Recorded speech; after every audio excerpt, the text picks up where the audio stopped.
We look at a tree and think it's something ordinary. It stands there, silent and still, cool beneath its bark. It doesn't move, shout, or rush ahead. It seems frozen, untouched by time, as if the world were passing by and the tree were merely its backdrop. Leaves rustle, birds perch and fly, but the tree itself appears absent, just standing wood. Motionless, familiar, half invisible in the routine of our eyes.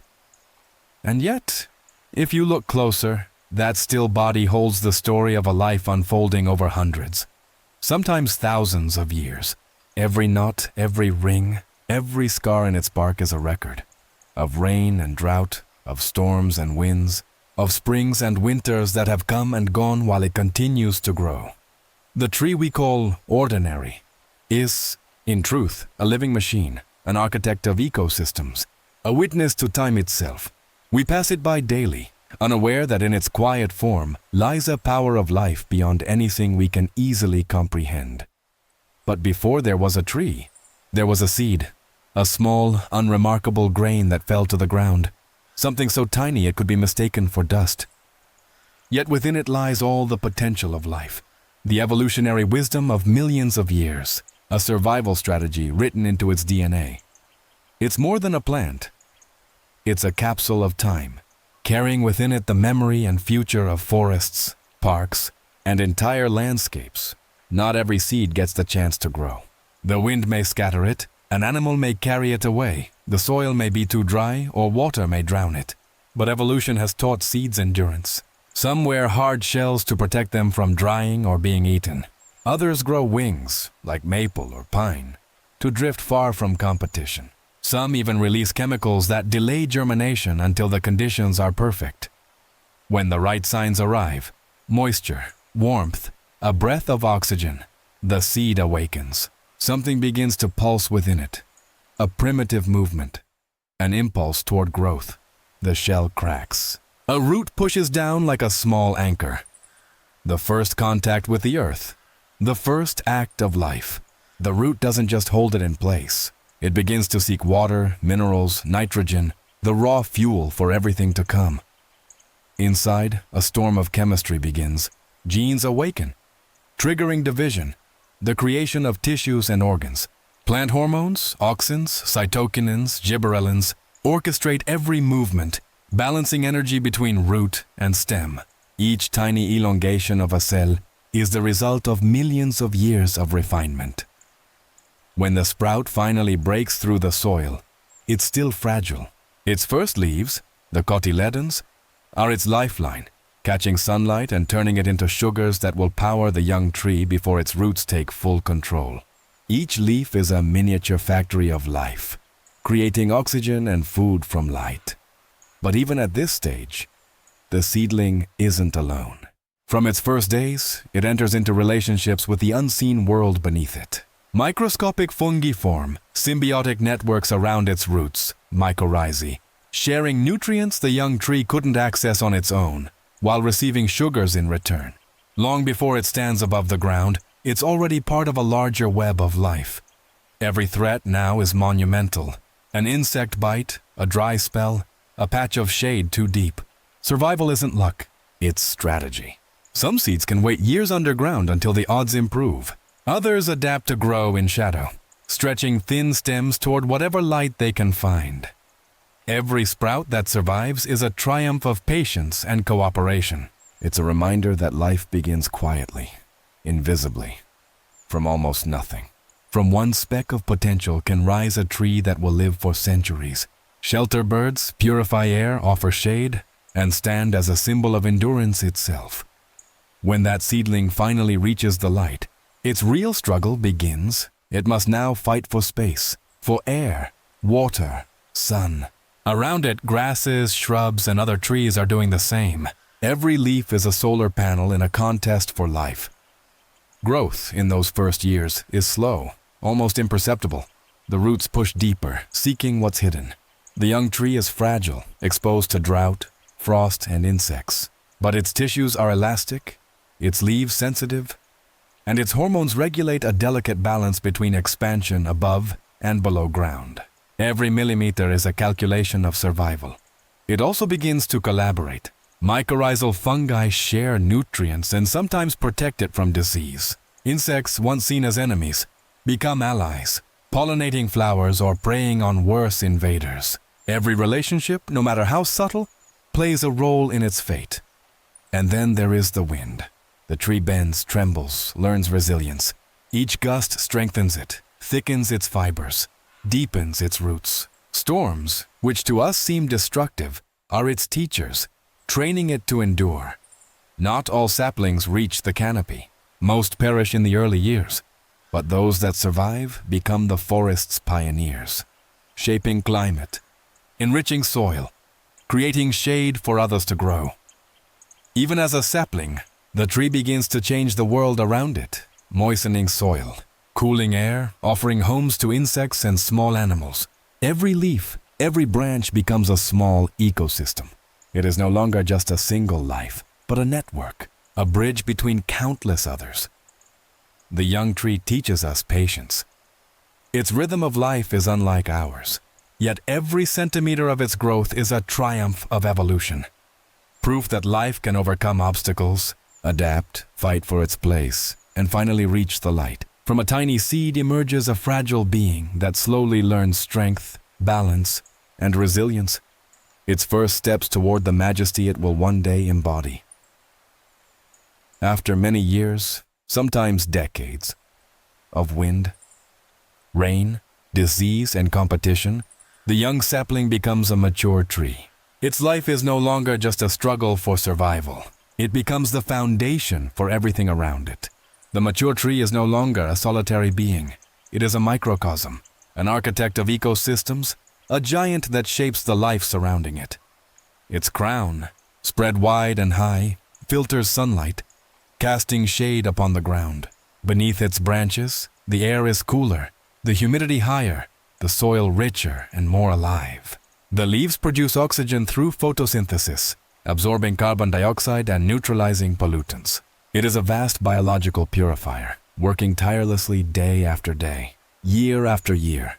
Beneath the ground, the roots of a mature tree form a vast and intricate network that stabilizes soil, prevents erosion, and stores water. Within this system lies a hidden world of microorganisms and symbiotic fungi. Through them, the tree exchanges minerals for sugars, forming one of nature's oldest partnerships. Studies have even shown that roots can send chemical signals to neighboring trees, warnings of insect attacks or disease, allowing others to respond in time. A mature tree is therefore a center of biological communication, an invisible hub of forest intelligence. It also gives back in abundance, fruits, seeds, flowers, feeding tens, hundreds, sometimes thousands of species. Birds, mammals, insects, each find something of its own. Bats drink its nectar, squirrels collect its nuts, ants guard its roots. The tree becomes kitchen, shelter, and sanctuary all at once. Its hollows and crevices house birds, bats, rodents, insects, entire communities within its living body. And not only animals benefit. The tree creates a microclimate that allows other plants to thrive. In its shade, seedlings of shade-loving species take root, plants that could never survive in direct sunlight. Each autumn, falling leaves form a soft carpet of nutrients, feeding soil, fungi, bacteria, and future generations of plants. A mature tree stands at the center of a complex web where every life is bound to another. Trees also shape the climate itself. In the tropics, vast forests create their own rainfall. Through transpiration, moisture rises from leaves to form clouds and rain. In cities, trees lower temperatures, easing the urban heat. Their crowns, roots, and leaves work in harmony with the air and soil, absorbing water and reducing floods. It is natural engineering, vast, silent, and precise. A mature tree is also a historian. Each ring in its trunk tells the story of a year, of drought and abundance, fire and frost. Scientists can read these rings as records of climate change centuries past. The tree is a living chronicle, keeping memories the human world cannot. Some trees live for centuries, even millennia. Baobabs, sequoias, oaks, the elders of the earth. Their greatness lies not only in their size, but in their influence. Each one stands as a symbol of endurance, patience, and harmony with the world. And yet, even the oldest trees live at risk. Climate change, deforestation, disease, and pests all threaten their survival. Every tree that endures is a miracle of balance, an ancient victory of adaptation. It reminds us that strength and survival are born from respect for nature's laws. A mature tree is not merely a plant. It is an engineer, a healer, an architect, a historian, and a guardian of ecosystems. It is life unfolding across space and time, linking earth, air, and water, binding all living things together. We look at it and see stillness, coolness, something ordinary.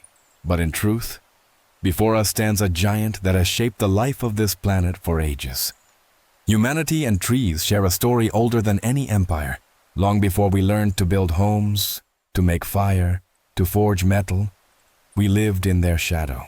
Beneath their branches we found shelter from the sun. In their wood we found tools. From their leaves and fruit came medicine and food. The tree was to humanity what the earth is to roots, the foundation of life. In many places that bond still endures. In Africa, one can find solitary trees standing in endless plains, a single being for miles around. Yet it is more than a plant.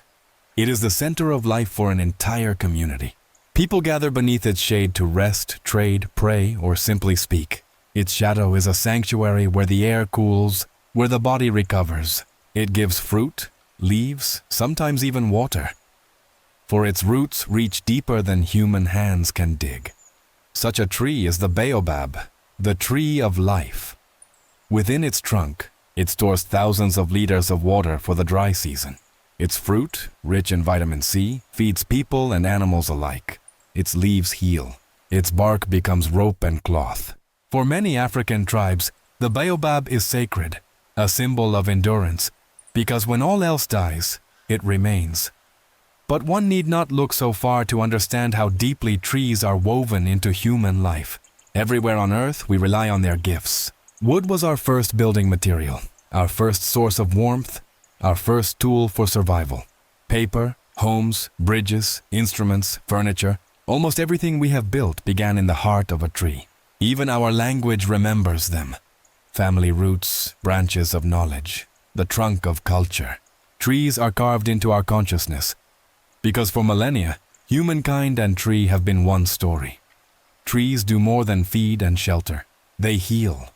In cities where concrete and glass replace landscapes, each tree becomes a living filter, cleansing the air. It absorbs carbon dioxide, traps dust and toxins, and gives back oxygen. A single mature tree can produce enough oxygen for 2 people for an entire year. And its gift goes further. It cools the world.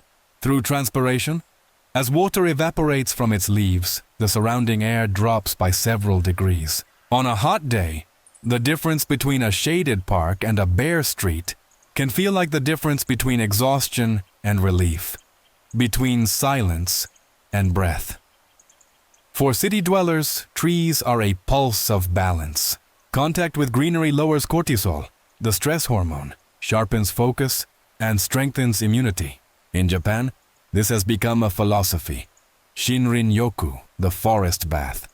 It means walking among trees, breathing their scent, listening to the whisper of leaves. It isn't poetry, it's biology. Phytoncides, the compounds released by leaves and bark, truly affect the human body. They lower blood pressure, ease anxiety, and restore sleep.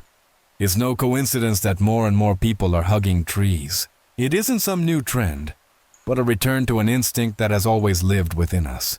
When you touch the bark, you feel its roughness, its coolness, the life pulsing beneath your fingers. In that moment, your body truly responds. Your heartbeat slows, your breathing deepens, the tension in your muscles fades. Scientists have confirmed that physical contact with nature, even something as simple as touching a tree, lowers the level of cortisol, the stress hormone. But it's not only biology, it's something far deeper. Children instinctively hug trees, play around them, touch them without fear. Adults, on the other hand, need a reason. Relaxation, meditation, therapy, and yet, it's the same gesture. a return to the source. There is nothing mystical in embracing a tree. It's something simpler, a connection between two living organisms that breathe the same air. Trees also teach us patience. In a world where everything happens instantly, a tree reminds us that growth takes time. Its rhythm is different. It grows slowly, steadily, without hurry. Perhaps that's why it soothes us. When a person plants a tree, they often do it not for themselves, but for future generations. It's an act of trust in the future. A belief that someone someday will sit in its shade. Some cultures worship trees as if they were gods. The oak in Slavic mythology was a symbol of strength and wisdom, the fig tree in India of holiness, and the olive tree in ancient Greece of peace and abundance. Each of these trees reflected something about the people who lived beside them. In our times, as trees vanish from the landscape faster than ever before, we are beginning to realize how much we truly need them, not only as a source of wood or oxygen, but as partners. Without them, our cities become lifeless, the air heavier, and our minds more weary. Many countries are already developing green infrastructure, planting trees along roads, on rooftops, in parks, and between apartment blocks, to restore nature to the place it deserves. In Africa, across vast stretches of barren land, a single tree can sustain an entire tribe. In a city, a single tree can lower the temperature, purify the air, and bring peace to hundreds of people. No matter the continent or climate, the tree always fulfills the same role. It is the guardian of balance between humanity and the world. A tree seems eternal. It stands where it was planted for decades, sometimes for centuries. It observes the changing seasons, and generations of people come and go beneath its branches. Yet, though it appears immortal, its life is a constant struggle against time, weather, disease, and humankind. Every day is survival. Every storm, a test. A tree cannot run away. When the wind comes, it must face it. When drought dries the soil, it waits for rain. When frost arrives, it freezes the water within itself, so it won't shatter its own cells. The tree endures, but it pays a price. Its strength lies not in being untouched, but in its ability to survive blows that would end the lives of many other organisms.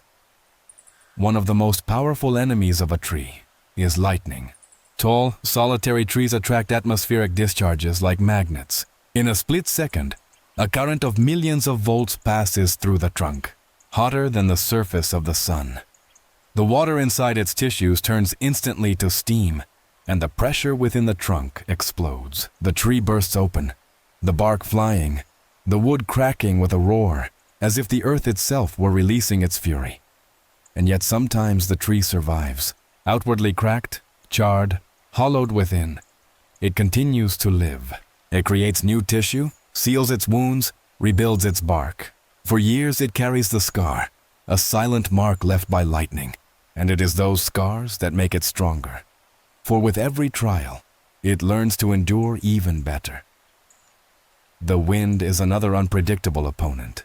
Strong gusts can break branches or even hold trunks, but the tree has its defenses. Its tissues are not brittle but flexible. The trunk bends and the roots spread the weight. In this way, many trees dance with the wind instead of fighting it. Yet when the storm is too fierce and the earth beneath is soaked with water, even the mightiest roots can no longer hold. The tree falls with a crash that echoes far through the forest. But that isn't the end of its life. In nature, the death of a tree is not an ending, but a transformation. The fallen tree becomes a new ecosystem, a home for moss, fungi, insects, larvae, and birds. Its wood slowly decays, releasing minerals back into the soil to nourish new generations. In the forest, nothing is wasted. Even death is a form of life. Some threats are less dramatic, but far more insidious. Fungal diseases can eat away at a tree for years from the inside, breaking down its wood, weakening its roots until the giant falls without a breath of wind. Other dangers come from the outside. Insects carving tunnels through the trunk, parasites sucking its sap, bacteria blocking the flow of water. Every organism in nature wants to live, even at the tree's expense. So when you look at a tree with a cracked trunk, a black scar from lightning, or a hollow heart, you are not seeing its end. You are seeing a story of survival. Every knot, every fracture, every irregular shape is a record of its battle with time, with wind, with fire, and with us. For thousands of years, humanity has lived in the shadow of trees. From them, we built our first shelters, kindled our first fires, carved our first tools and boats, vessels that carried us across the world. Wood was our ally, our refuge, our beginning. But over time, that bond turned dangerous. A relationship in which we forgot that the tree is the source of our breath. Today, the tree's greatest enemy is no longer the wind, lightning, or fungus. It's us. Every year, more than 10 million hectares of forest disappear from the face of the earth. That's the equivalent of 20 football fields vanishing every minute. In places where ecosystems evolved over millions of years, only empty, scorched, cracked land remains. Barren and lifeless. All in the name of progress. For industry, agriculture, extraction, and consumption. The most dramatic scenes unfold in the Amazon, the lungs of the planet, where once the crowns of trees intertwined in a living green wall, now there are lines of fire and smoke. Burning forests has become routine, a cheap way to clear land for cattle pastures and soybean crops, which later feed industrial livestock around the world. The smoke from those fires carries ash across thousands of kilometers, and in the air drifts the echo of burning life. It isn't only the tropics that suffer. In Asia, trees fall to make way for palm oil plantations, the source of thousands of everyday products, from snacks to cosmetics. In Africa, forests are cut down for gold and mineral mining used in electronics. In Europe and North America, trees fall for roads, housing developments, and logistics centers. Every tree that disappears takes with it an entire microcosm. Hundreds of species of insects, birds, fungi, and plants that cannot survive without it. But humanity threatens trees not only with the axe, we threaten them with the climate, the one we ourselves have destabilized. Hotter summers and longer droughts dry the soil, and trees die of thirst. As temperatures rise, they close their stomata to preserve moisture. But then they can't breathe. Photosynthesis slows, metabolism halts, tissues die. It is the slow suffocation of a living being. In winter, when snow once blanketed the roots in protection, now sudden frosts arrive after rain, turning water to ice that snaps branches in two. In spring, trees bloom too early, only to perish in a March chill. Nature is losing its rhythm because humanity has broken the planet's clock. Then there is pollution. Air thick with sulfur and nitrogen oxides. Acid rain that washes minerals from the soil. In cities, roots suffocate beneath asphalt. Water runs off concrete instead of soaking into the ground. Trees that survived for centuries in wild forests die within decades in urban ones. The paradox is that trees are our antidote. Each one absorbs carbon dioxide, filters the air, cools its surroundings, offers shade, and gives us oxygen. They could be our greatest allies in fighting the very climate we've overheated. And yet, instead of planting more, we cut faster. Some of the oldest trees on Earth are thousands of years old. They remember a world without cities, when continents looked different, when humans were only guests in the forest. And yet so often they end up in sawmills, in furnaces, as paper, 1,000 years of life reduced to a few minutes of fire. Trees cannot defend themselves. They cannot run, cannot scream. But their absence is deafening. In the silence after the birds that lost their homes, in the heavy heat when there's no shade, in the dry riverbeds where roots once held water in place. On the map of the world, it's becoming harder and harder to find places where the forest is still truly wild. Not one planted in neat rows for future harvest, but one that chose on its own where to grow, where to fall, and where to give life again. The virgin forests, untouched by axe, flame, or asphalt, are now only a fraction of what once covered the earth. It's estimated that less than 20% of primary forests remain. The rest has been reshaped by agriculture, industry, roads, and cities. Today, if you want to see what the world looked like before humankind, you have to seek it in the planet's last corners, in the Amazon rainforest, the Congo Basin, the Siberian taiga, or the misty jungles of New Guinea. But even there, humanity is already present, with chainsaws, bulldozers, fire, and contracts in hand. Such places are vanishing. In Finland, a few remnants of the original taiga still stand. In the Carpathian valleys, old beeches and firs remain. Trees that remember a world before the word industry. But even they are in danger. Every new road, every mine, every development cuts a little deeper, into their roots and into ours. For a human, a year is a change of date on the calendar. For a tree, it is a ritual of survival. Its life is not measured by hours, but by light. When days grow shorter, the sun weaker, and nights longer, the tree begins to retreat within itself. Autumn is not an ending. It is preparation for sleep. It all begins with the leaves. Green, full of life and chlorophyll, they slowly begin to turn yellow. It's not magic. It's chemistry and instinct. When the tree senses that the cold is coming, it stops investing in its leaves. Chlorophyll, the pigment that gives them color and allows them to turn sunlight into energy, is broken down and reclaimed. The tree withdraws valuable elements from its leaves: nitrogen, magnesium, iron. Nothing is wasted. It pulls them back into its trunk and roots, as if packing for a long journey. What remains in the leaves are the supporting pigments, carotenoids, which give them shades of yellow and orange, and anthocyanins, which paint them red. That's why in autumn the forest burns with color, not because the leaves are on fire, but because the tree reveals its true colors when it takes off the green mask of chlorophyll. When everything of value has been reclaimed, the tree cuts off the flow of water to its leaves. At the point where the leaf meets the branch, a thin cork layer forms, a seal. That's where the leaf will finally let go. It falls, and the wind carries it down, where it becomes food for the soil, the same soil from which the tree will draw life again. The cycle closes. In winter, the tree looks dead. No leaves, no color, no life. But it's only an illusion. Inside the trunk, life continues, in a state of deep sleep.